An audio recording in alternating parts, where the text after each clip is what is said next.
Let's turn again to Amos chapter 5 and verse 14. మరి ఒక పర్యాయము ఆమోస్ గ్రంథము 5వ అధ్యాయము 14వ వచనాన్ని చూద్దాం. Seek good and not evil, that you may live and you may, thus may the Lord God of hosts be with you, just as you have said. మీరు బ్రతుకున్నట్లు కీడు విడిచి మేలు వెదకుడి, అలాగు చేసిన యెడల మీరు అనుకుని చొప్పున దేవుడును సైన్యములకు అధిపతియైన యెహోవా మీకు తోడుగా నుండును. So as I was saying, there are two ways here, the way of life and the way of death. నేను మీకు చెప్తూ ఉండినటువంటి విధానంలో ఇక్కడ రెండు మార్గాలు ఉన్నాయి. ఒకటి జీవ మార్గము, ఇంకొకటి మరణ మార్గం. And we were looking at Psalm 25 as to whom the Lord shows the way of life. 25వ కీర్తన నుండి మనం చూస్తున్నాము జీవ మార్గాన్ని ప్రభు ఎవరికి చూపిస్తారు అనే సంగతి. And I told you there are three types of people whom the Lord shows his way. ఈ తన మార్గాన్ని చూపించడానికి మూడు రకములైనటువంటి ప్రజలు ఇక్కడ ఉన్నారని మీతో చెప్తున్నాను. And first of all, very comforting for all of us is he wants to teach sinners his way. మొదటిది ఏమిటంటే అది మనకు చాలా ఆదరణ కలిగించేటటువంటి సంగతి, దేవుడు పాపులకు తన మార్గాన్ని బోధించాలని కోరుతున్నాడు. So then we all qualify because we are all sinners. మనమందరం పాపులమే గనక దానికి మనకు యోగ్యత ఉంది. Some people think God shows his way only to certain righteous people. కొంతమంది ఏమనుకుంటారంటే దేవుడు తన యొక్క మార్గాలని కొంతమంది నీతియుక్తమైన ప్రజలకే చూపిస్తాడు అనుకుంటారు. He makes us righteous, but he first calls us when we are sinners. ఆయన మనల్ని నీతిమంతులుగా చేస్తాడు, కానీ మొదటిగా మనం పాపులంగా ఉన్నప్పుడు మనల్ని పిలుస్తాడు.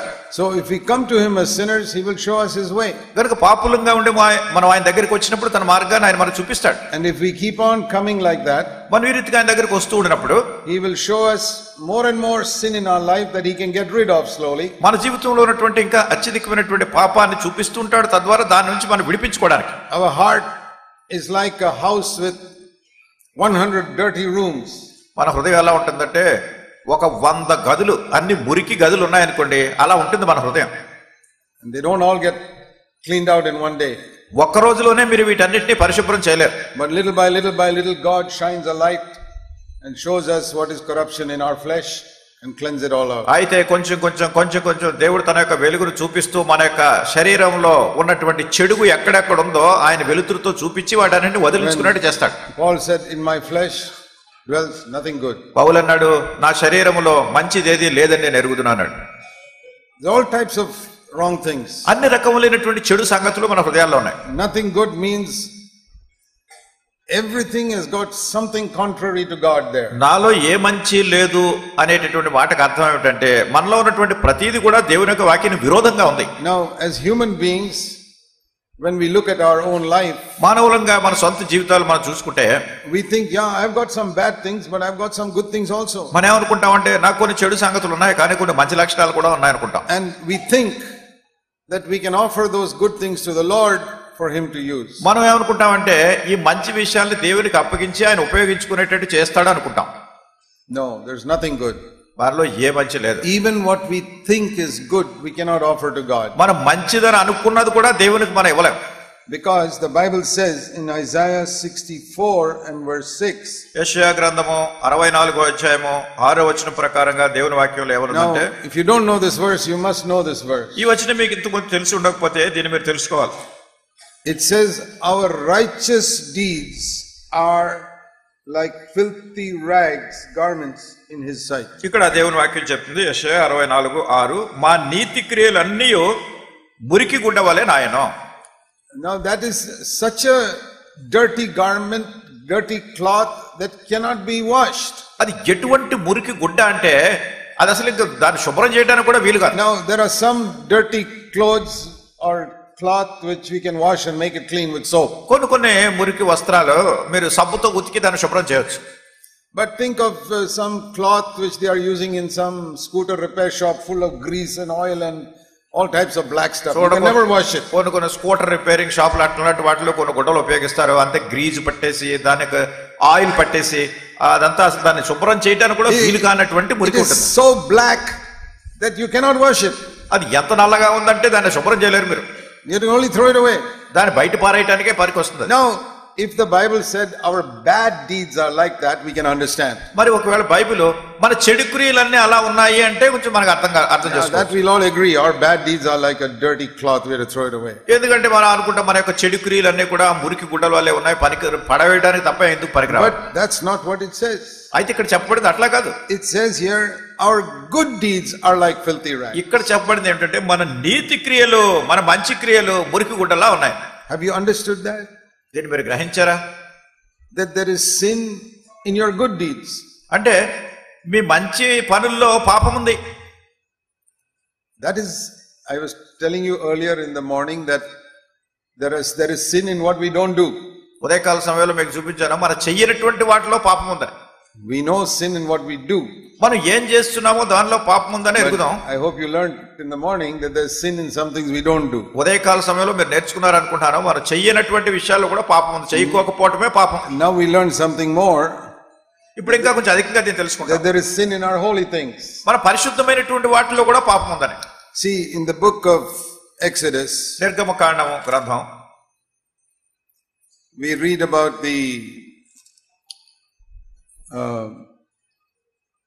the turban that Aaron had to wear in Exodus 28.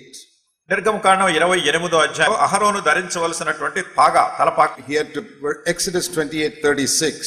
నిర్గమకాండము 28వ అధ్యాయము 36వ వచనం. It says, you must make a plate of pure gold, says holy to the Lord. మరి నువ్వు మేలిమి బంగారు రేకు చేసి ముద్ర చెక్కునట్లు దాని మీద యెహోవా పరిశుద్ధుడన్న మాట చెక్కవలెను. And you must fasten it with a blue cord and put it on the turban, Aaron's turban. అది పాగా మీద అంటే అహరోను పాగా ఉండునట్లు నీలి సూత్రముతో దాన్ని కట్టవలెను. And that must be on Aaron's forehead. అది అహరోను యొక్క ముందటి వైపున ఉండవలెను. So all these things had a meaning. వీటన్నిటికీ ఒక అర్థం ఉంది. What is the meaning of this thing? దీనికి అర్థం ఏమిటి? It is given here. ఇక్కడ రాయబడింది.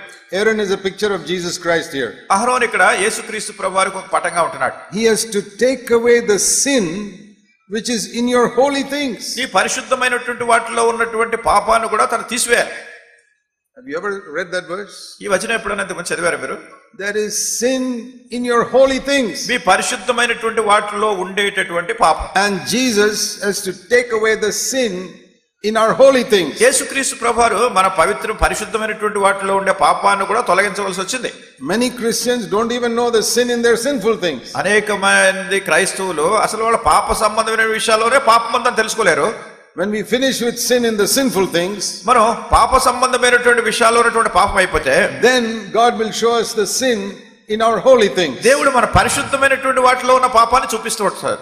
When we see that our sinful things are like filthy rags, then he will show us that our good deeds are also like filthy rags. మన యొక్క పాప సంబంధమైనటువంటి సంగతులు మురికి గుడ్డల వల్లే ఉన్నాయని మనం దాన్ని గ్రహించినప్పుడు దేవుడు మన మంచి వస్త్రాలు కూడా మురికి గుడ్డలా ఉంటున్నాయని చూపిస్తాడు దాన్ని. You know, when you read the Bible and you come across a difficult verse, మీరు బైబిల్ చదివి దానిలో కొంచెం క్లిష్టమైనటువంటి వచనాలు అర్థం కాని వచనాల దగ్గరికి వచ్చినప్పుడు what do? ఏం చేస్తారు? You just leave it and go to the next verse? వదిలేసి తర్వాత వచనానికి వెళ్ళిపోతారా? There's a verse in Hosea which says, plow up your fallow ground, hard ground. మరి హోషేయ గ్రంథంలో ఒక వచనం ఉంది, కఠినమైనటువంటి భూమిని కూడా దున్నాలి అని. Then the rain of righteousness can come upon it. అప్పుడు నీతి వర్షం దాని మీద కురుస్తుంది అని.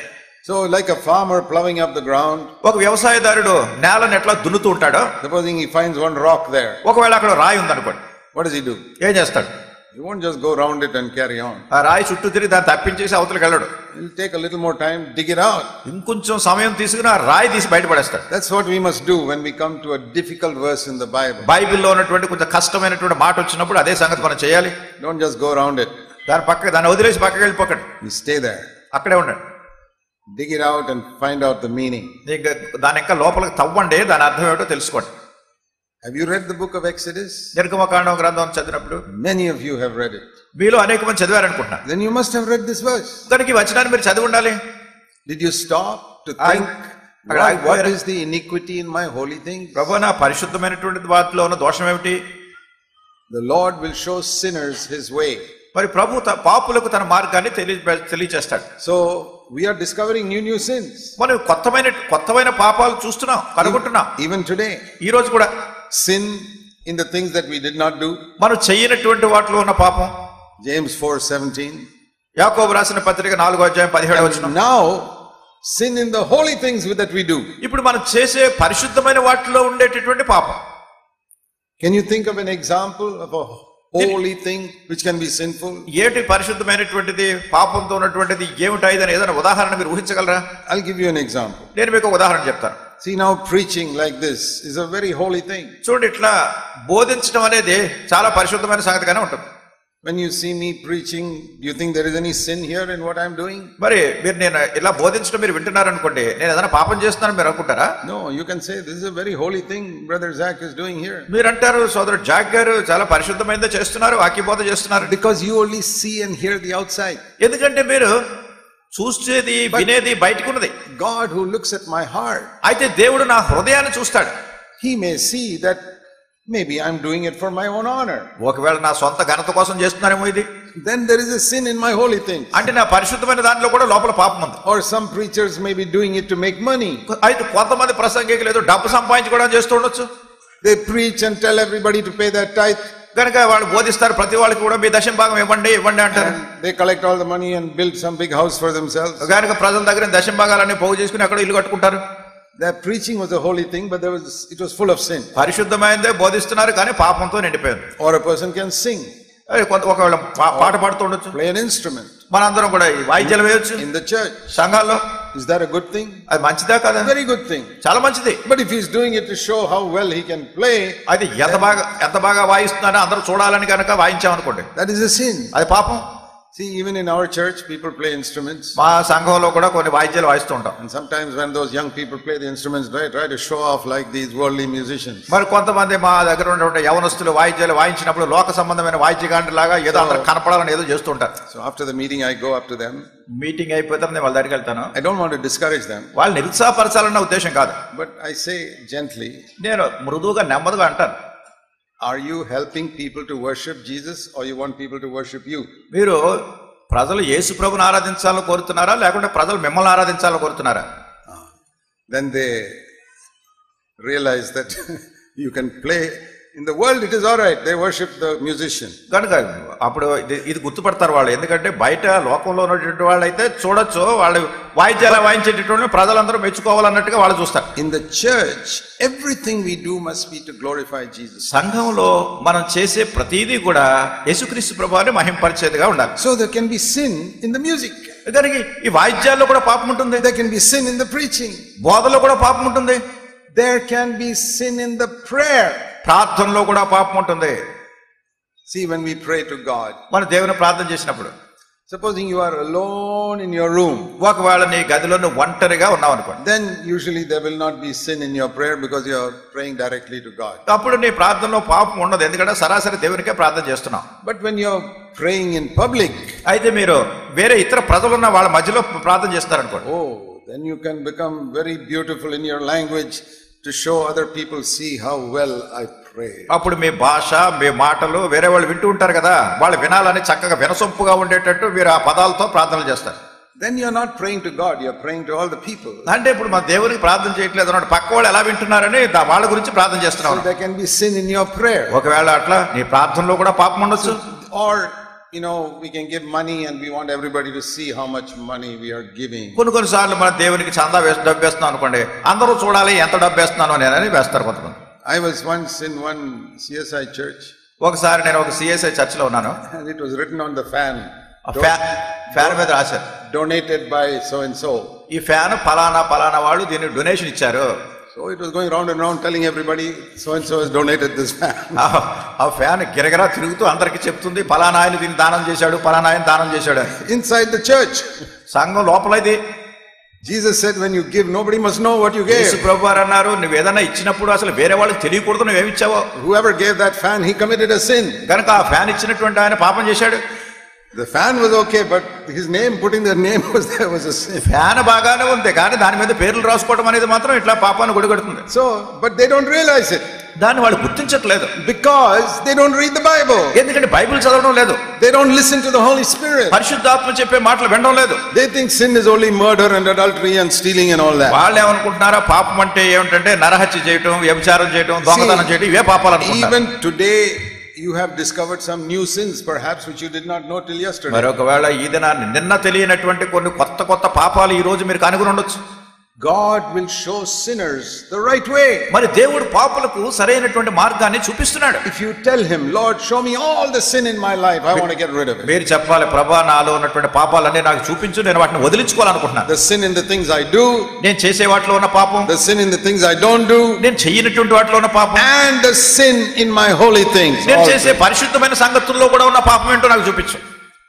You know, sin in the holy things in the New Testament is called dead works.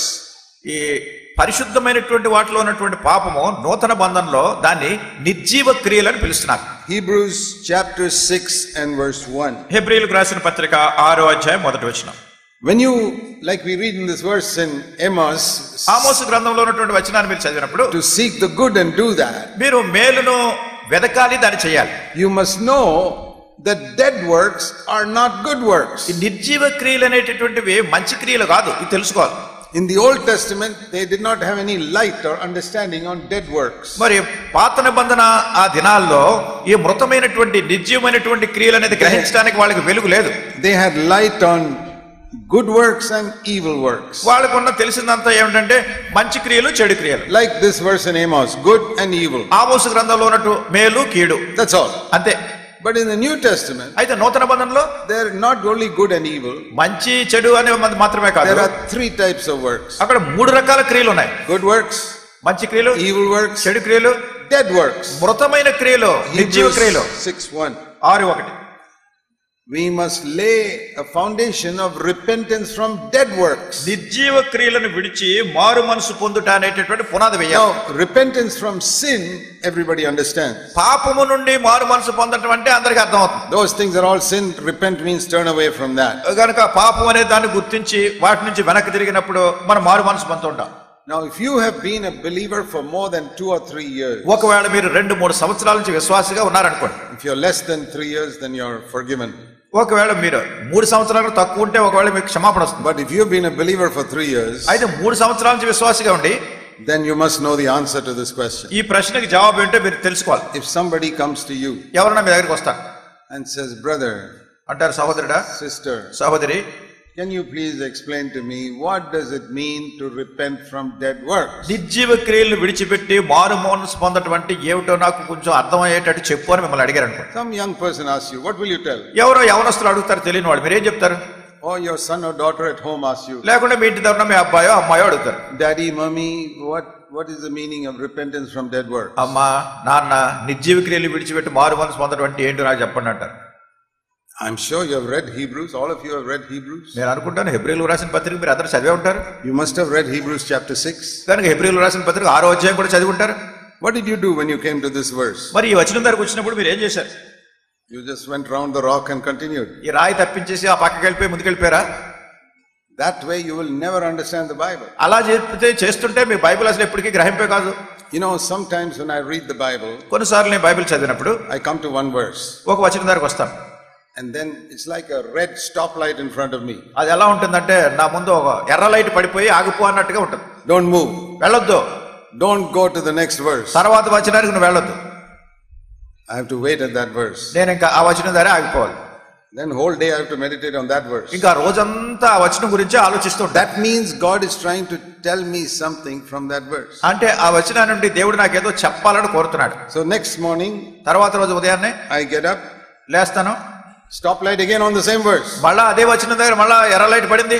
Oh, that means God has to tell me something more from the same verse. దేవుడు అదే వచనానికి ఇంకా ఏదో ఎక్కువ చెప్తున్నారన్నమాట అనుకుంటాను. Have you got that experience? మీ అటువంటి అనుభవం మీకు ఉందా? Or do you just quickly read through without understanding anything? లేకుంటే అర్థమైనా అర్థం అవ్వకపోయినా గబగబా చదువుకుంటూ వెళ్ళిపోతున్నారా? That is what the devil wants you to do. అపవాది మిమ్మల్ని అదే చేయాలనుకుంటాడు. I'll tell you my ambition. నాకున్నటువంటి కోరిక ఏమిటని చెప్తాను మీకు. I don't want to read 50 times through the Bible in my life. నా జీవితంలో బైబిల్ అంతా ఏదో 50 సార్లు చదివేయాలి అనేటటువంటి మనసు నాకేం లేదు. I want the whole Bible to go through me once. Bible అంతా నా ద్వారా ఒక్కసారి వెళ్ళాలి. Not me go through the Bible 50 times. నేను బైబిల్ గుండా 50 సార్లు వెళ్ళటం కాదు. But the whole Bible go through me once. అయితే బైబిల్ అంతా నాలో నుంచి ఒక్కసారి వెళ్ళాలి. What does that mean? దాని అర్థం ఏంటి? This is the prayer I pray. ఈ ప్రార్థన నేను చేస్తాను. Lord Jesus, ప్రభువైన యేసు, every promise in the Bible that is meant for Christians, I want to claim it before I leave this earth. మరి ఈ బైబిల్ గ్రంథంలో ఉన్నటువంటి ప్రతి వాగ్దానము, ప్రతి క్రైస్తవుడు చేపట్టవలసినటువంటి వాగ్దానము ఈ లోకాన్ని విడిచిపెట్టి వెళ్ళిపోయే ముందు దాన్ని నేను అనుభవించాలి. Is that a good prayer? మంచి ప్రార్థన కదా? Will you pray it from today? ఈ రోజు నుంచి అలా ప్రార్థన చేస్తారా? Supposing somebody sends you 10 checks. ఒకవేళ ఎవరైనా మీకు 10 చెక్కులు పంపించారనుకో, each check is 1 lakh. ఒక్కొక్క చెక్కులోనూ ₹1,00,000 ఉన్నాయి. All in your name. అవన్నీ మీ పేరులోనే ఉన్నాయి. How many of them will you put in the bank? మీరు వాటిలో ఎన్నింటిని మీరు బ్యాంకులో వేస్తారు? 2 or 3 or all 10? 2 వేస్తారా, 3 వేస్తారా, లేకుంటే మొత్తం 10 పట్టుకెళ్ళి బ్యాంకులో వేస్తారా? Now there's a new rule in the banks that you can use a check only within 3 months from the date. ఇప్పుడు కొత్త రూల్ వచ్చింది బ్యాంకులో, మీకు చెక్ వచ్చిన తర్వాత ఆ తేదీ నుండి 3 నెలల లోపల దాన్ని ఉపయోగించాలి బ్యాంకులో వేసారు. You take it after 3 months, you can't get it. 3 నెలలు దాటిందంటే ఆ చెక్కి విలువ ఉండదు. So when you get a check, what do? కనుక మీకు చెక్ వస్తే మీరు ఏం చేస్తారు? Same day or next day you go and put it in the bank. అదే రోజు లేకుంటే తర్వాత రోజు తీసుకెళ్లి బ్యాంకులో వేసేస్తారు. A promise in the New Testament is like a check. ఈ నూతన బంధంలో ఉన్నటువంటి వాగ్దానాలు చెక్కులు లాంటివి. I must take it to the bank of heaven. నేను పరలోక బ్యాంక్ దగ్గర తీసుకెళ్ళాలి దాన్ని. And say this is signed by Jesus Christ. నేను చెప్పాలి, యేసుక్రీస్తు ప్రభువు సంతకం పెట్టి ఇచ్చారు, I want it. నాకు ఇది కావాలి. I claim it. దాన్ని కావాలని చెప్పండి. Every promise. ప్రతి వాగ్దానం. We sometimes sing, every promise in the book is mine. కొన్నిసార్లు మీరు పాట పాడతారు కదా, గ్రంథ వాగ్దానములన్నీ నావేనా పాడతారు కదా. It's no use just singing it. ఊరికే పాట పాడుతుంటే ఏమో ప్రయోజనం లేదు. We must claim it. దాన్ని చేపట్టాలి. And the other thing is, the second thing is, రెండో సంగతి ఏమిటంటే, I pray, Lord, every commandment that is meant for Christians, I want to obey before I leave this earth. ప్రభువా, క్రైస్తవునికి సంబంధించినటువంటి ప్రతి ఆజ్ఞ, నీ వాక్యంలో ఉన్నటువంటి ప్రతి ఆజ్ఞ కూడా ఈ లోకాన్ని విడిచిపెట్టే ముందు దానికి విధేయత చూపించాలి. There are commandments given for Israelites. ఇశ్రాయేలీయులకు ఇచ్చిన ఆజ్ఞలు ఉన్నాయి. Like kill a lamb, ఒక గొర్రెను వధించాలి, offer a grain offering, అక్కడ పానార్పణ అర్పించాలి, or pay your tithe, లేకుంటే మీ దశభాగం ఇవ్వాలి, or keep the Sabbath day, don't cook any food on the Saturday. విశ్రాంతి దినాన్ని పరిశుద్ధంగా ఆచరించాలి, విశ్రాంతి దినాన్ని ఏమి సబ్బాత్ దినాన్ని ఏ పనులు చేయకూడదు. All those commandments are not for us. ఈ ఆజ్ఞలన్నీ మనకు కాదు, It is all Old Testament. అవన్నీ పాత నిబంధనలో ఉన్నాయి. But commandments for Christians, అయితే క్రైస్తవులకు ఉన్న ఆజ్ఞలు, love one another, ఒకరినొకరు ప్రేమించాలి, don't be anxious, దేని గురించి చింతపడకూడదు, don't be afraid, దేని గురించి భయపడకూడదు, give up all grumbling and complaining. మీరు సణుగులు గొణుగులు మానేయాలి. These are commandments for Christians. ఇవి క్రైస్తవులకు ఇవ్వబడిన ఆజ్ఞలువి. I say, Lord, before I leave this earth, I want to obey every commandment. నేనంటాను, ప్రభువా, ఈ లోకాన్ని విడిచిపెట్టే ముందు ప్రతి ఆజ్ఞకు నేను విధేయత చూపించాలనుకుంటున్నాను. You better start praying that now, because it takes a long time to obey all the commandments. ఈ ఆజ్ఞలన్నిటికీ విధేయత చూపించడానికి చాలా సమయం పడుతుంది కనుక ఇప్పటి నుంచే ప్రార్థన చేయడం ఆరంభించాలి. Overcome your anger. మీ కోపాన్ని జయించాలి. You can't do that in 1 day or 1 year. అది ఒక రోజులో ఒక సంవత్సరం జరిగేది కాదు. Sometimes it can take many years. కొన్నిసార్లు చాలా సంవత్సరాలు పడుతుంది దానికి. Or stop lusting after women. Stop lusting after women. లేకుంటే స్త్రీలను మోహపు చూపుతూ చూసేది. You may not be able to overcome that in 1 year. మరి అది ఒక సంవత్సరంలో దీన్ని జయించేటటువంటి It may take some years. కొన్నిసార్లు కొన్ని సంవత్సరాలు But if you keep fighting, one day you'll be free. తప్పిపోతున్నావు పడిపోతున్నావు, ఒక దినాన్ని విడుదల పొందుతావు. You see how these people have cancer, they keep on going for chemotherapy. Finally they are free. Cancer రోగం వచ్చినటువంటి వాళ్ళకి వైద్య చికిత్స చేస్తారు. కీమోథెరపీ అనే ఒక వైద్య విధానం ఉంటుంది. అది మళ్ళా చేసి చివరి ఒక దినం క్యాన్సర్ నుండి విడుదల వస్తుంది. It doesn't go in 1 day. ఒక రోజులో పోయేది కాదు. But they keep on going, spend such a lot of money, then they become healed. ఎంతో డబ్బు ఖర్చు పెట్టి మళ్ళా వైద్యం చేయిస్తూ ఉంటారు, చివరికి విడుదల వస్తుంది. Why are we not so eager to be free from sin? మరి పాపం నుంచి విడుదల పొందడానికి మనకి ఎందుకు ఆసక్తి లేదు? So what are dead works? దానికి నిర్జీవ క్రియలు అంటే ఏంటి? Dead works are good works done with a wrong motive. అంటే నిర్జీవ క్రియలు ఏంటంటే అవి మంచి క్రియలే కానీ తప్పుడు ఉద్దేశంతో చేసేవి. Like I said, నేను చెప్పినట్టు preaching to get honor, ఏదో ఘనత పొందాలి, గొప్ప పొందాలని ప్రసంగాలు చేస్తున్నాం అనుకోండి. praying to get honor, అట్లానే ఘనత పొందడానికి ప్రార్థనలు చేస్తున్నాం అనుకోండి. or paying our tithe expecting God to give me some reward. లేకుంటే దేవుడు మనకి ఏదో బహుమతి ఇవ్వాలనే ఉద్దేశంతో దేవునికి దశమభాగం ఇస్తున్నాం అనుకోండి. There are some preachers who say that. కొంతమంది బోధకులు అట్లా చెప్తారు. You give your tithe and God will reward you. మీ దశమభాగం ఇవ్వండి, అప్పుడు దేవుడు మిమ్మల్ని దీవిస్తాడు, మీకు బహుమతి ఇస్తాడు. That is like doing business with God. అది దేవునితో వ్యాపారం చేసినట్టుగా ఉంటుంది. You can't do business with God. దేవునితో మనం వ్యాపారం చేయలేం. Why do you give a gift to God? ఎందుకు దేవునికి బహుమతి ఇస్తున్నాం? Is it a gift or a bribe? ఆయనకి బహుమతిగా ఇస్తున్నా, కానుకగా ఇస్తున్నామా లేకుంటే ఆయనకు లంచం ఇస్తున్నామా? What is the difference between a gift and a bribe? ఒక కానుక ఇచ్చేదానికి లేకుంటే లంచం ఇచ్చేదానికి తేడా ఏమిటి? You know the difference? భేదం తెలుసా? When I give you a gift, I don't expect anything back from you. నేను మీకు ఏదైనా ఒక కానుక ఇచ్చాను, గిఫ్ట్ ఇచ్చాను అనుకోండి, బహుమతి, మళ్ళీ మీరు తిరిగి ఇవ్వాలని నేను కోరను. If I come on your birthday and give you a gift, మీ పుట్టినరోజుకి వచ్చి నేను మీకు ఏదో కానుక ఇచ్చాను అనుకోండి, or at your wedding I give you a gift, లేకుంటే మీ పెళ్లి రోజున వస్తాను మీకు ఒక బహుమతి ఇస్తాను, I am not expecting you to give me anything. మళ్ళా మీరు నాకేమో ఇవ్వాలని నేను కోరను. It's out of love. అది ప్రేమను బట్టి. I don't want anything back. నాకేం తిరిగి అక్కర్లేదు. But when some businessman goes and gives a gift to a politician, మరి ఒకవేళ ఏదన్నా వ్యాపారస్తుడు రాజ్యాంగవేత్త దగ్గరికి వెళ్ళి ఏదో గిఫ్ట్ ఇచ్చినట్టుగా ఇచ్చాడు అనుకోండి, that is not a gift. అది కానుక కాదు, It is a bribe. అది లంచం. అది He wants that fellow to do something for him. ఎందుకంటే ఆయన మళ్ళీ ఈయనకి ఏదో పని చేసి పెట్టాలి. So when you give a gift to God, కనుక దేవునికి మీరు కానుక ఇచ్చినప్పుడు do you give thinking, he will do something for me now? సరే నేను దేవునికి కానుక ఇచ్చాను కదా, ఇప్పుడు దేవుడు నాకు ఏదో చేస్తాడు అనే ఉద్దేశంతో చేస్తున్నారా? There are preachers who preach that. మరి కొంతమంది బోధకులు ఈ సంగతి బోధిస్తూ ఉంటారు. Come and give to our ministry. మా పరిచర్యకు మీరు డబ్బు ఇవ్వండి. See, this man gave to our ministry. చూడండి, ఈయన మా పరిచర్యకు డబ్బు ఇచ్చాడు, and he got a job. ఆయనకు ఉద్యోగం వచ్చేసింది, he got a car, లేకపోతే కారు కొనుక్కున్నాడు. And you hear 2-3 lies like that, and you also believe it. ఇట్లా 2-3 అబద్ధాలు చెప్పేస్తే మీరు కూడా నమ్మేస్తారు. On television they tell so many lies. ఇలా టెలివిజన్ లో ఎన్నెన్నో అబద్ధాలు చెప్తుంటారు. It is like a bribe to God. ఇది దేవునికి ఏదో లంచం ఇచ్చినట్టు. I'll give you some money, God, please give me a car.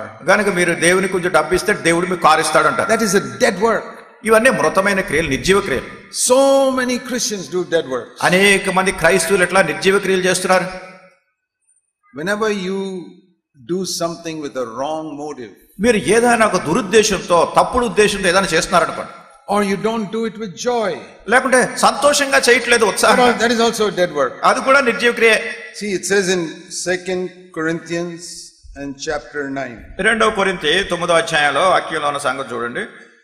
These are all verses that you have read, but you may have not thought about them. ఇవన్నీ వచనాలు మీరు చదివినవే, కానీ మీరు వీటి గురించి తలంచి ఉండకపోవచ్చు. 2 Corinthians 9 and verse 7. 2 కొరింథీ 9వ అధ్యాయం 7వ వచనం. It tells us how to give money to God. దేవునికి మనం డబ్బు ఇచ్చేప్పుడు ఎలా ఇవ్వాలి అనే ఒక నియమం ఉంది.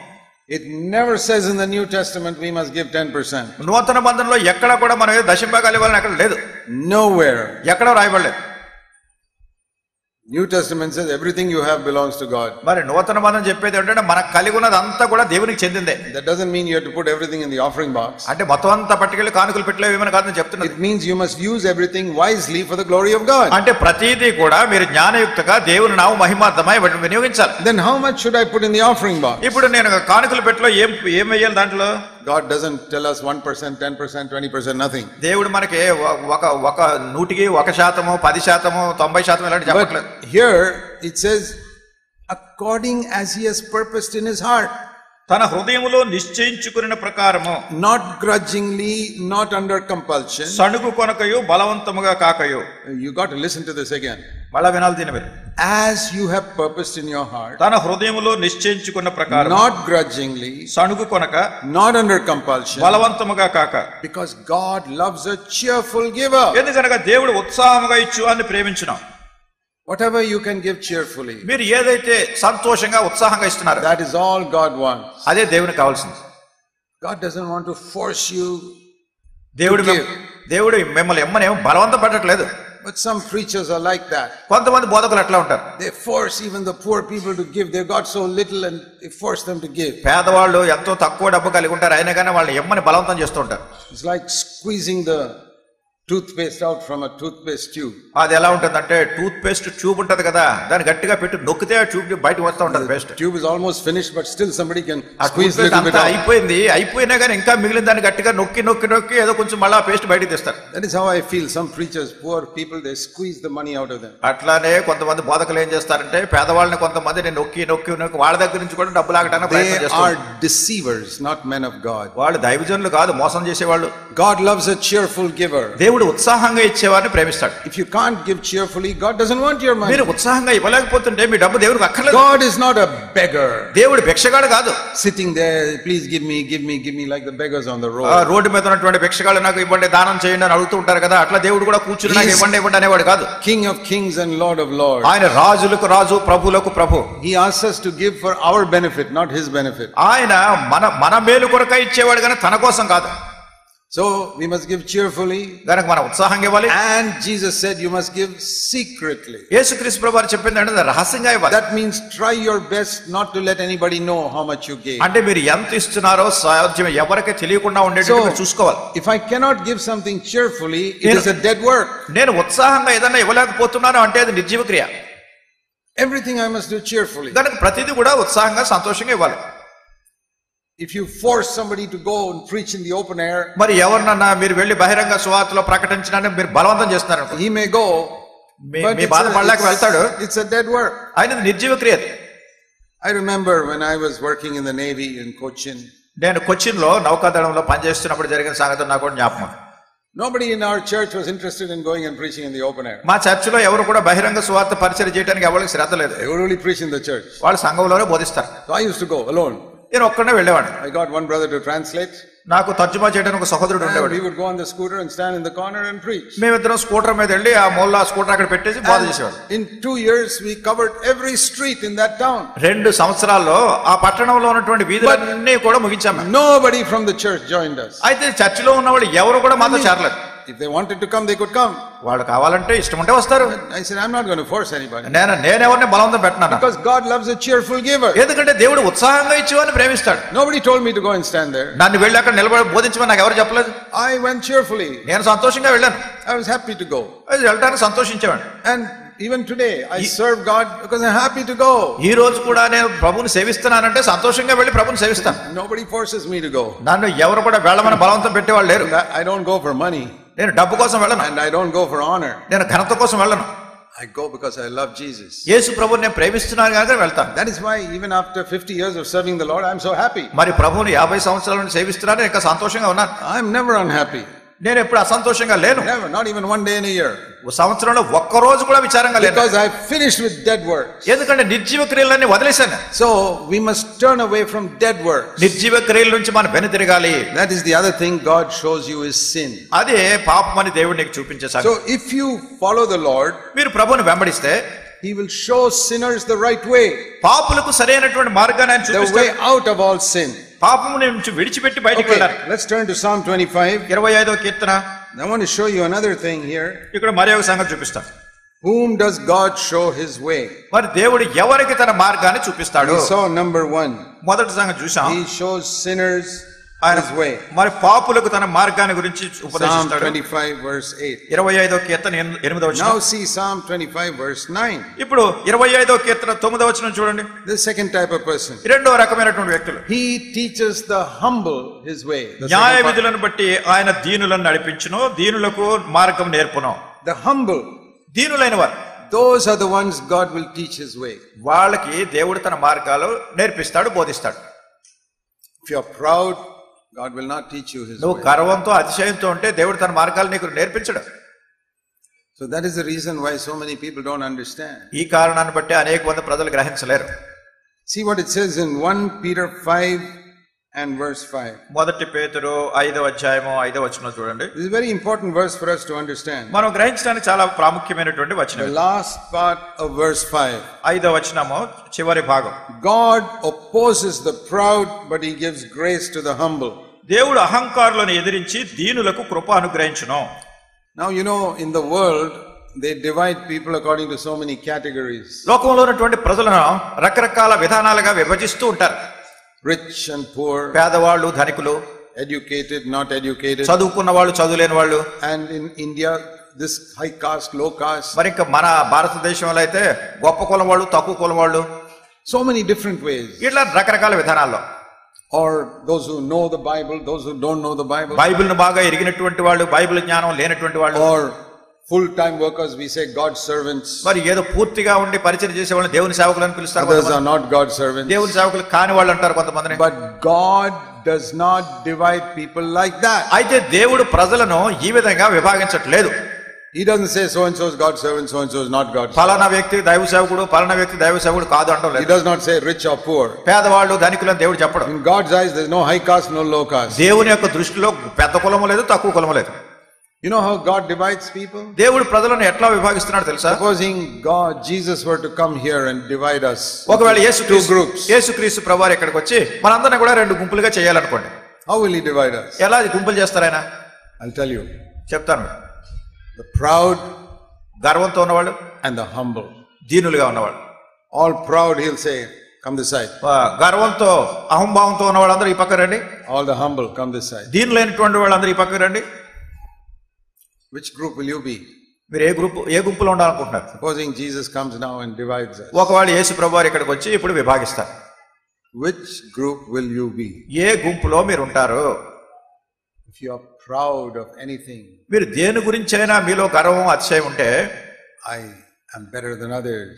నేను వేరే వాళ్ళ కంటే బాగున్నాను. I am more good looking than others. వేరే వాళ్ళ కంటే చాలా అందంగా కనపడుతున్నాను. I am cleverer than others.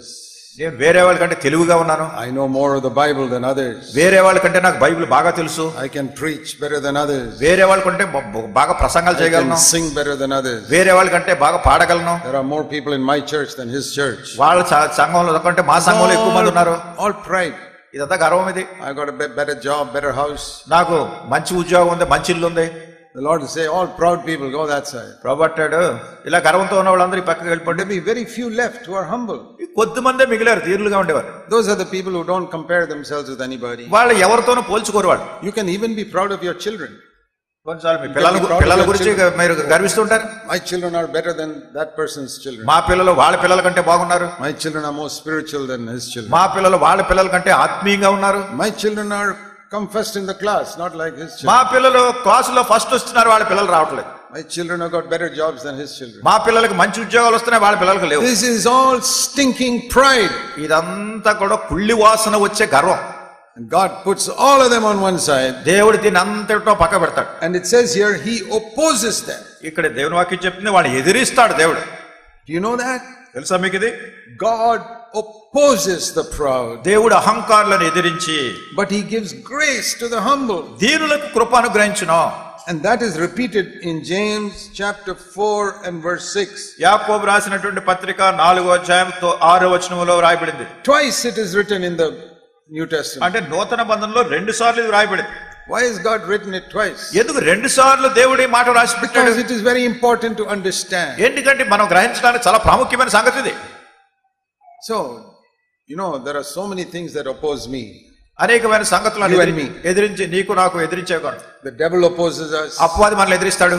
Our lusts are opposing us. మనకున్నటువంటి మోహపు ఇచ్చలు మనల్ని ఎదురిస్తూ ఉంటాయి. The worldly people are opposing us. లోకస్తులు మనల్ని ఎదురిస్తూ ఉంటారు. Our only hope is if God will support us.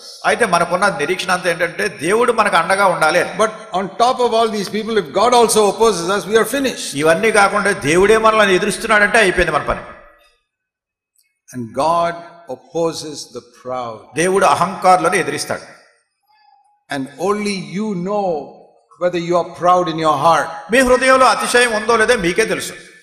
Even your husband and wife do not know. భార్య భర్తలు మీకు కూడా ఒకరికొకరు తెలియపోవచ్చు. You cannot know మీకే తెలియదు about me. నన్ను గురించి. You cannot know whether I am proud. నేను గర్వంతో ఉన్నానో లేదో తెలియదు. It is an inward thing. ఎందుకంటే అది లోపల ఉండేది, హృదయంలో ఉండేది. But God and you know whether you are proud. నీవు గర్వంతో ఉన్నావో లేదో నీకు దేవునికి తెలిసిన సంగతి. But one thing is clear. ఒకటి స్పష్టంగా ఉంది. If God sees you are proud, he will not give you grace. దేవుడు నీలో అహంకారం చూశాడు అంటే, గర్వం చూశాడు అంటే నీ కృప అనుగ్రహించడు. And that is why so many people fall into sin. అందుకొరకే అనేకులు పాపంలో పడిపోతున్నారు. You know, the Bible says, Bible చెప్తుంది, Romans 6:14, రోమీయులకు రాసిన పత్రిక 6:14, that when you come under grace, sin will not rule over you. మీరు కృపలో ఉన్నప్పుడు పాపం మీపై ఏలుబడి చేయదు. In our church in Bangalore, for 37 years we have preached one message if you get grace, sin will not rule over you. మరి మా బెంగళూరులో 37 సంవత్సరాల నుంచి ఒకే ఒక విషయాన్ని మేము బోధిస్తున్నాము, మీకు కృప అనుగ్రహించబడితే పాపం మీ మీద ఏలుబడి చేయదు అనే. From Romans 6:14. Roma 6:14. If you get grace from God, sin cannot rule over you. దేవుని యొద్ద నుండి మీరు కృప పొందితే పాపం మీ మీద ఏలుబడి చేయదు. And then in the wall of our church building we got a big verse. మా చర్చ్ బిల్డింగ్ లో ఆ గోడ మీద ఒక పెద్ద వచనం ఉంటుంది. God gives grace only to the humble. దేవుడు కేవలము దీనులకు మాత్రమే కృప అనుగ్రహిస్తాడు. So if you are not humble, God won't give you grace. కనుక నీవు దీనునిగా లేకపోయినట్టయితే దేవుడు నీ కృప అనుగ్రహించడు. Then no matter how much you pray, you will not get victory over sin. అప్పుడు నువ్వు ఎంత ప్రార్థన చేసినా గానీ పాపంపై నీకు విజయం రాదు. So if you are being defeated by sin again and again and again in your life, నీ జీవితంలో మరలా పాపము నిన్ను ఓడిస్తుంటే, that proves one thing. ఒక సంగతి రుజువు అవుతుంది. God is not giving you grace. దేవుడు నీకు కృప ఇవ్వటం లేదు. Because it says here, if you get grace, sin will not rule over you. ఎందుకంటే నీకు దేవుడు కృప ఇస్తే పాపం నీ మీద ఏలుబడి చేయలేదు. Why is sin ruling over you? ఎందుకు పాపము నీ మీద ఏలుబడి చేస్తుంది? Because according to Romans 6:14, you are not getting grace. ఎందుకంటే రోమా 6:14 ప్రకారం నువ్వు కృప పొందట్లేదు. And why are you not getting grace? మరి కృప ఎందుకు పొందట్లేదు? Because according to 1 Peter 5:5, you are proud. మొదటి పేతురు 5వ అధ్యాయం 5వ వచనం ప్రకారం నువ్వు అహంకారంతో గర్వంతోను. The way I have pictured it is like this. కనుక ఒక పటాన ఇట్లా మీరు ఊహించండి. Satan and sin are always trying to push me back into sin. సాతాను పాపము రెండు కలిసి ఎల్లప్పుడూ నన్ను పాపంలో పడవేయాలని చూస్తున్నాయి. But God is coming behind me and giving me grace. అయితే దేవుడు నా వెనక ఉండి నాకు కృప అనుగ్రహిస్తున్నాడు. Pushing me. నన్ను ముందుకు నెడుతున్నాడు. God is pushing me from the back. దేవుడు వెనక నుండి ముందుకు నెడుతున్నాడు. The devil is pushing me from the front. అపవాది ముందు నుంచి వెనక నెడుతున్నాడు. Who's going to win? ఎవరు దీనిలో జయం పొందుతారు? God will win. దేవుడే గెలుస్తాడు. God is so mighty. దేవుడు చాలా బలమైన వాడు. This devil is so weak. అపవాది చాలా బలహీనుడు. So if the devil pushes me with his weak pressure, గనుక అపవాది ఎంతో బలహీనంగా మెల్లగా నెడుతూ ఉంటాడు. and God pushes me forward, దేవుడు చాలా బలంగా ముందుకు నెడుతూ ఉంటాడు. I'll go forward like a rocket. నేను ఏదో రాకెట్ వెళ్ళినట్టు ముందుకు వెళ్ళిపోతాను. I will progress in my Christian life. నా క్రైస్తవ జీవితంలో పురోభివృద్ధి ముందుకెళ్లేవాడిగా ఉంటాను. I will overcome sin after sin after sin. పాపం తర్వాత పాపం జయిస్తూ ఉంటాను. And the Bible says if you are humble, God will keep on giving you grace. Bible చెప్తుంది నువ్వు గనక దీనుడుగా ఉన్నట్టయితే దేవుడు ఎల్లప్పుడూ కృప ఇస్తూనే ఉంటాడు. The moment you become proud, ఒక్కసారి గర్వం వచ్చిందా, proud of anything, దేని గురించి గర్వం వచ్చినా సరే, even proud of your spirituality, నీ ఆత్మీయ జీవితాన్ని గురించి గర్వం వచ్చినా సరే, immediately God will stop pushing you. వెంటనే నిన్ను ముందుకు నెట్టేది దేవుడు ఆపేస్తాడు. Not only he'll stop pushing you, ఆయన నిన్ను నెట్టడం ఆపేయటమే కాదు, he will come in front and start pushing you back. ఆయన నీ ముందుకు వచ్చి వెనక నెడుతూ ఉంటాడు. So what does the devil do? అపవాది ఏం చేస్తాడు? The devil says, I don't have to push him back. అపవాది అనుకుంటాడు ఇంకా నేను ఈ వ్యక్తిని వెనక నెట్టక్కర్లేదు, I just make him a little proud. ఏదో కొంచెం గర్వం వచ్చేటట్టు చేశాను నేను అంతే. Then God himself will push him back. దేవుడే వెనక నెట్టేస్తాడు ఇతను. See how clever the devil is? అపవాది ఎంత తెలివైనడు చూసారా? He says, I don't have to waste my time pushing all these believers back into sin. అతను అనుకుంటాడు ఈ విశ్వాసుల్ని నేను సమయం అంతా వాళ్ళ వెనక్కి నెట్టేటటువంటి పరిస్థితి నాకు అక్కర్లేదు. If I just make them a little proud, వాళ్ళు కొంచెం హృదయంలో అతిశయం గర్వం వచ్చేటట్టు చేస్తే చాలు, God himself will become their enemy. దేవుడే వాళ్ళు శత్రువు అయిపోతాడు, వాళ్ళు ఎదిరిస్తూ ఉంటాడు. That is the reason why so many believers do not progress in their Christian life. ఆ కారణాన్ని బట్టి అనేక మంది విశ్వాసుల క్రైస్తవ జీవితంలో పురోభివృద్ధి సాధించలేకపోతున్నారు, ముందుకు వెళ్ళలేకపోతున్నారు. I don't want you to get angry with me for speaking the truth. ఈ సత్యం చెప్తున్నందుకు మీరు నా మీద కోపపడకూడదు అనుకుంటున్నాను. I want to speak the truth in love like the Bible says. బైబిల్లో చెప్పినటువంటి రీతిగా ప్రేమను బట్టే సత్యం చెప్తున్నాను మీకు. If you are getting angry year after year after year after year after year, మీరు సంవత్సరం తర్వాత సంవత్సరం ఇలా కోపపడుతూనే ఉన్నారనుకోండి, I want to tell you the truth. సత్యం చెప్తాను madam. God is not supporting you. దేవుడు నన్ను వెనక ఉండి సపోర్ట్ చేయడం లేదు. He's pushing you back because he sees some pride in your life. ఎందుకంటే నీ జీవితంలో గర్వాన్ని చూస్తున్నాడు గనక ఆయన నన్ను వదిలేస్తున్నాడు. If you're always defeated by dirty thoughts year after year after year, మీరు ఎప్పుడు కూడా చెడు తలంపులు మనసులోకి చెడు తలంపులు సంవత్సరం అని చెడ్డ తలంపులే వస్తున్నాయి. don't blame the devil. అపవాది మీద నేరం వేయకండి. God is pushing you back. దేవుడే మిమ్మల్ని వెనక నెట్టేస్తున్నాడు. Why? ఎందుకు? You say God is pushing me back. దేవుడు వెనక నెట్టేస్తున్నాడు అనుకుంటారు. Yes, he pushes the proud back. ఎందుకంటే ఇక్కడ వాక్యంలో చదువుతాం కదా, అహంకారులను ఎదిరిస్తాడని వెనక నెట్టేస్తాడు. So what you need మీకు కావాల్సింది It's ఏంటంటే not just to say to the devil in the name of Jesus, get out. యేసు నామమున నిన్ను బంధిస్తున్నాను నువ్వు వెళ్ళిపో అని సాతానుతో చెప్పడం కాదు. Some people keep saying that. కొంతమంది అలా అంటూ ఉంటారు. Blood of Jesus, blood of Jesus, blood of Jesus. యేసు ప్రభువారి రక్తం, యేసు ప్రభువారి రక్తం, యేసు ప్రభువారి రక్తం In the name of Jesus, in the name of Jesus. యేసు నామమున గద్దిస్తున్నాను అంటారు. This is not some mantra that you can keep on saying and get victory. ఏదో మంత్రాలు వేసేది కాదు మీకు విజయం కావాలంటే. Instead of doing all that, ఇవన్నీ చేసేదాని బదులు just humble yourself. నిన్ను నీవు దీనునిగా తగ్గించుకో. Think low thoughts about yourself. నిన్ను గురించి నువ్వు చాలా తక్కువగా తలంచుకో. Don't compare yourself with other people. వేరే ప్రజలతో నువ్వు పోల్చి చూసుకోకు. Don't look down on anybody. ఎవరిని కూడా తక్కువగా చూడకు. Even when you see a sinner, ఒక పాపిని చూసినా గానీ don't look down on him. ఆ వ్యక్తిని తక్కువగా ఎంచకు. I heard of one very godly, humble man. నేను చాలా ఒక దైవజనుడైనటువంటి దీనుడైన వ్యక్తిని చూశాను. He saw one drunkard walking down the street one day. ఒకసారి ఒక వీధిలో ఒక త్రాగుబోతు తూలుతూ వస్తున్నాడు. And he did not despise him. అతన్ని ఈయన తృణీకరించలేదు. He said, if it were not for the grace of God, I would be like that man. ఆయన అన్నాడు, దేవుని కృప లేకపోయినట్టయితే నేను కూడా ఈ మనిషిలాగే ఉండేవాడిని. That is the right thing to say even when you see a drunkard. నువ్వు త్రాగుబోతుని చూసినా గానీ అది సరైన విధానం నిన్ను పోల్చుకోవాల్సి. If it were not for the grace of God, I would be like that. దేవుని కృప లేకపోయినట్టయితే నేను కూడా అలాగే ఉండేవాడిని, నేను గొప్పవాడేం కాదు. When you see somebody else's children go astray, ఎవరి పిల్లలన్నా తప్పిపోవడం మీరు చూశారనుకోండి, don't judge them or their parents. వాళ్ళ తల్లిదండ్రులకు మీరు తీర్పు తీర్చకండి. Say, if it were not for the grace of God, my children will be like that. మీరు చెప్పాలి, దేవుని కృప లేకపోయినట్టయితే నా పిల్లలు కూడా ఎలా ఉండేవారు. That is the meaning of humility. అదే దీనత్వం అంటే అర్థం. You don't compare yourself or your children with anybody else's. నిన్ను నీవు నీ పిల్లల్ని వేరే వాళ్ళ కంటే గొప్పవాళ్ళుగా అంచనా వేసుకోవద్దు, వాళ్ళతో పోల్చుకోవద్దు. It is so easy to become proud. గర్వం పొందడం అనేది చాలా సులువు. If somebody says one good word about you, we become proud. మిమ్మల్ని గురించి ఎవరో మంచి మాట చెప్పారనుకోండి, మీరు ఇంకా పైకి వెళ్ళిపోతారు. It's very easy. చాలా సులువు. We get puffed up. మనం పైకి ఉబ్బిపోతాం.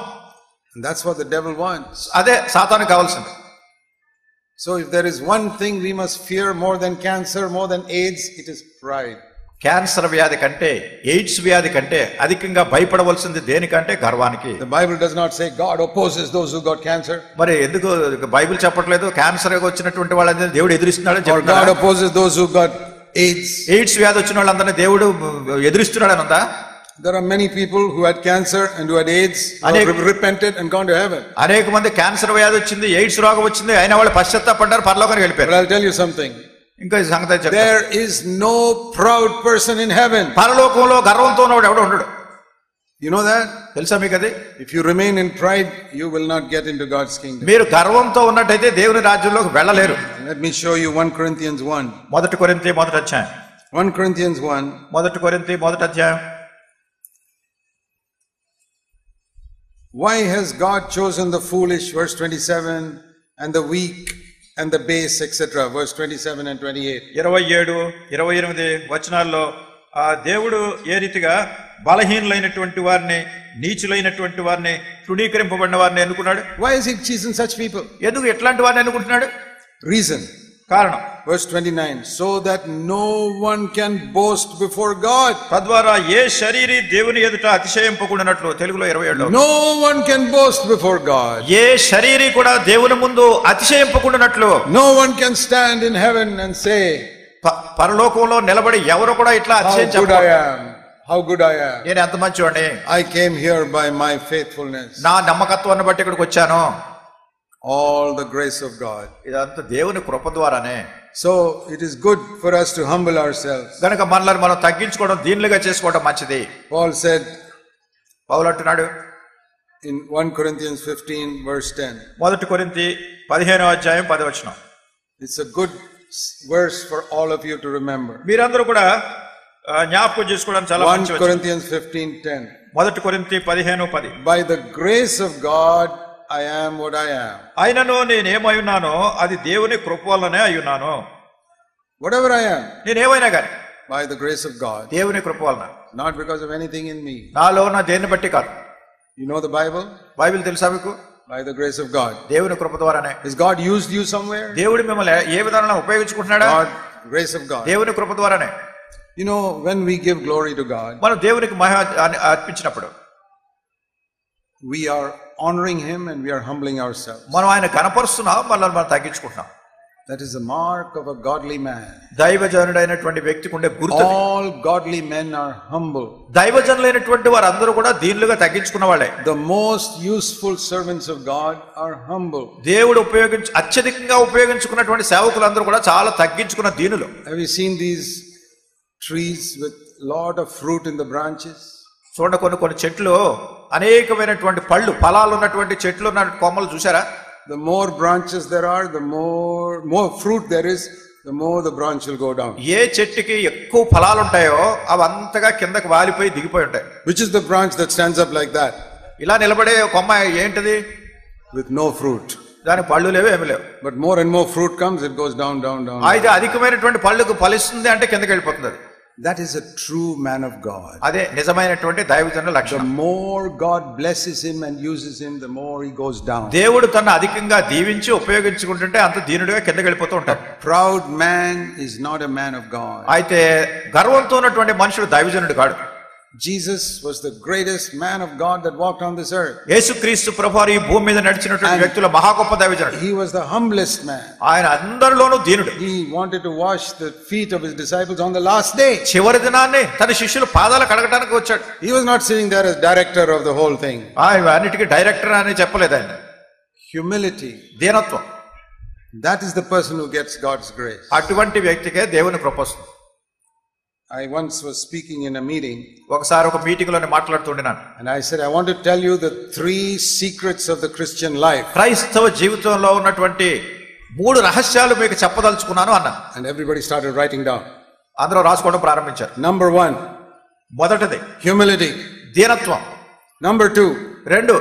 Humility. దీనత్వం. Number 3. మూడవది Humility. దీనత్వం. You understood? Those are 3 secrets of the Christian life. క్రైస్తవ జీవితంలో ఈ 3 రహస్యాలు. I'm telling you it is the truth. ఇది సత్యమని మీకు చెప్తున్నాను. Because God gives grace to the humble. ఎందుకంటే దేవుడు దీనులకు కృప అనుగ్రహించాడు. He teaches the humble his way. దీనులకు తన మార్గాల్ని ఆయన బోధిస్తాడు, నేర్పిస్తాడు. Always seek to humble yourself. ఎల్లప్పుడూ కూడా మిమ్మల్ని మీరు తగ్గించుకుని దీనులుగా ఉంటాను ప్రయత్నించండి. Let all the other foolish Christians boast and show off and talk about themselves. అవివేకులైనటువంటి ఇతర క్రైస్తవులందరూ కూడా తమను తాము హెచ్చించుకుంటూ గొప్పలు చెప్పుకుంటూ ఏమో చెప్పుకునే వాళ్ళ సంగతి మర్చిపోండి. You humble yourself. మిమ్మల్ని మీరు తగ్గించుకోండి. So many foolish things people boast about. అనేకమైన బుద్ధిహీనమైన సంగతుల ప్రజలు హెచ్చించుకుంటారు. Let us humble ourselves. మనల్ని మనం తగ్గించుకుందాం. And God will give us grace. దేవుడు మన కృపను గ్రహిస్తాడు. Then we can be overcomers. అప్పుడు మనం జయించే వాళ్ళంగా ఉంటాం. Let us pray. ప్రార్థన చేసుకుందాం. Heavenly Father, పరలోకపు తండ్రి, it is so easy to understand these things in our mind. మా యొక్క మనసుల్లో వీటిని గ్రహించడం చాలా సులువు. Help us to be gripped by them in our hearts. అయితే అవి మా హృదయంలో చుట్టుకొని ఉన్నట్లుగా మాకు సహాయం చేయండి. So that we can live this way every day of our life. తద్వారా మా జీవితాల్లో ప్రతిదినం కూడా ఈ విధానంలో నడుచున్నట్లు మాకు సహాయం చేయండి. We ask in the name of our Lord Jesus Christ. మా ప్రభువు అయిన యేసుక్రీస్తు వారి నామమున అడుగుచున్నాం తండ్రి. Amen.